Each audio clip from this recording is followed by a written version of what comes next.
বহু দেবদেবী এবং বহু ভগবানের চাপে পড়ে প্রায় সব হিন্দুরাই কনফিউশনে পড়ে যায় এবং আমরা বুঝতে পারি না যে আমাদের আসল সৃষ্টিকর্তা কে। আর এই অস্পষ্টতা দূর করার জন্যই আমাদের আজকের এই ভিডিও।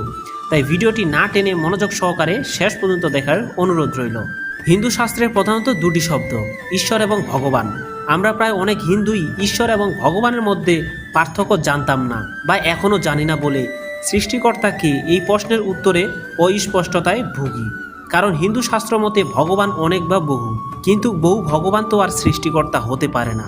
সৃষ্টিকর্তা শুধুমাত্র একজন, যার মধ্যে সমগ্র ঐশ্বর্য, বীর্য, যশ, শ্রী, জ্ঞান এবং বৈরাগ্য এই 6টি গুণ যার মধ্যে থাকে তাকে বলা হয় ভগবান। আর সকল গুণ যার মধ্যে থাকে তাকে বলা হয় ঈশ্বর। কিন্তু সাধারণ মানুষ হিসেবে জন্ম নেওয়া কারো পক্ষে এই 6টি গুণ অর্জন করা সম্ভব নয়। শুধু অবতার রূপে জন্ম নেওয়া কারো পক্ষেই কেবল এই 6টি গুণ অর্জন করা